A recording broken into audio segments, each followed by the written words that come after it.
Depth begins when you stop grasping. Depth doesn't respond to urgency, and the harder we chase it, the more it seems to disappear. There's something that I've noticed in my work, in leadership, in radio, in therapy, and honestly, in my own life. The moments that change us the most rarely happen when we're pushing for them. They happen when we stop grasping. Why forcing depth backfires? We're taught subtly, constantly, that if something matters, we should try harder, more effort, more intention, more clarity. But depth doesn't work like that. From a neuroscience standpoint, this actually makes sense. When we're urgent, when we're pushing for answers, when we're trying to make meaning happen, our nervous system reads that as pressure. And pressure activates survival, not reflection, not creativity, not emotional integration, just protection. Stress and the brain. Under pressure, the brain prioritizes efficiency, certainty, threat detection. Not curiosity, not nuance, not depth. Cortisol narrows perception. It helps you act fast, but it limits how deeply you can process. Depth needs the opposite. It needs safety. And safety doesn't come from effort. It comes from presence. I've been experiencing this a lot lately with my clients. After we get to a new year and they set these goals and they want to achieve these goals, and we have to start slowing down and make them more achievable, make them realistic. And so they need the tools to do that before they can go off and do their thing. I've happened in my own life. I had to stop and slow down myself when I was out at this RV rally event and my computer completely died. What I'm doing this on right now is a brand new computer. I had to replace it. But where I was out there, there was no computer repair place. There may have been, but I had an insurance policy with one back in Mesa, and I'm in Lake Havasu, 4 hours away. So I had to make that decision. I was forced to just pause doing the work. I was going to be writing my novel. I was going to be working on some marketing and things like that while I was out there, but I couldn't. I was forced to pause, and I had to choose to regulate my anxiety about not being able to pressure myself to get this work done. So I was fortunate enough. I used my tools.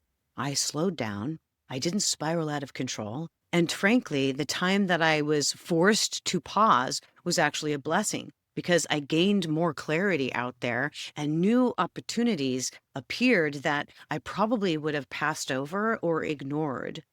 So this is where the K in the WKRP in the Flipping the Format on the Fear of Failure book comes out. It's know thyself. This is where know thyself really lives. It's not about insight. It's not about analysis, but in noticing when you're trying to extract meaning instead of just allowing it to happen. There's a difference between attention and urgency. And this is how I learned that lesson. I learn it all the time. I learn myself, okay, I'm not going to be able to do that. I need to pivot. And by giving myself permission to pivot and take that pause in the work and the goals that I had set for myself, it allowed me to be more present in the moment, which created more depth in the experience of being out there. Urgency says, I need this figured out now.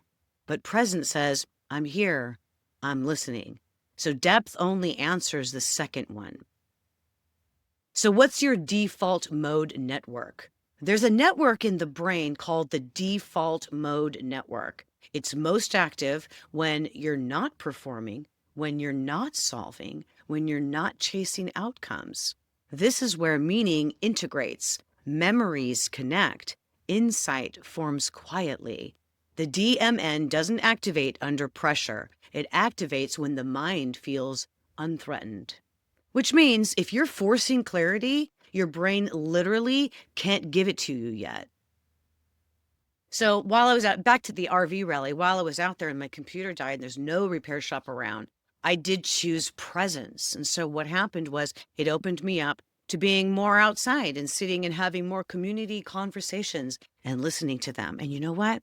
New ideas emerged for my novel and even for business. Creativity followed the connection when I just allowed myself to not be too anxious about the work I could not do, but focus on being present, knowing, I know not neuroscience, I'm teaching it, but knowing that, okay, my brain's going to relax and more ideas will come. And that is exactly what happened. And I've got new notes for my novel that wouldn't have developed if I hadn't been able to sit there and had more in-depth conversations with the people I was camping with.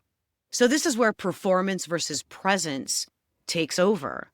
There's something I learned early in radio, that the most powerful moments weren't the loudest ones. They weren't the most polished ones. They were the moments when the audience felt kept company. Radio's real power was never volume, it was relationship. And depth works the same way. You don't perform your way into it, you stay your way into it. So let's do a reframing. Let me be clear. I'm not saying stop caring, stop showing up, stop engaging. I'm saying stop gripping. Depth forms when effort softens into attention, when you're willing to stay with a question without demanding it answer you. Let's talk about metacognition. This is where metacognition comes in, the ability to notice your thoughts without obeying them. When you catch yourself thinking, why isn't this clear yet? And instead say, interesting, I'm pushing. Your brain shifts state. Observation reduces emotional charge. Awareness restores flexibility. Depth follows. For example, friends working remotely, right? They share their frustration with me pretty regularly. And I have to encourage flexibility. You got to let things flow. You've got to release your timelines. And this is some of the things that I do. I work remotely, but I schedule time to write my novels and to do these videos or to write my blog. And yes, I have many passionate interests, which is why you see my radio and records cafe background with my books over here on the side. It's just subtle because these are things that I do. And so I had to let it flow. I shared my frustration about having support and being out here on the road working remotely, but I had to release my own timelines as well and get some support. And what happens when you do that is that your nervous system starts to relieve itself. And so gratitude for the support that I'm able to get when I just reach out to friends who also work remotely, and we're able to connect on that kind of level. The video chats are great, but also the time spent being quiet is also helpful. So there's a balance, and that's how metacognition and neuroscience work, is that you get that balance and your body's not in that constant state of stress. It's in coherence with your heart and your brain and your gut. And that's why the courtyard exists. It's not a stage. It's not a platform. It's a place where nothing is being forced. Depth needs somewhere to land. And most of us, we don't need more noise. We need permission to stay. So remember this. Depth doesn't respond to urgency. It responds to presence. If something feels shallow right now, your work, your leadership, your creativity, your healing, it may not be because you're not trying hard enough. It may be because you're trying too hard.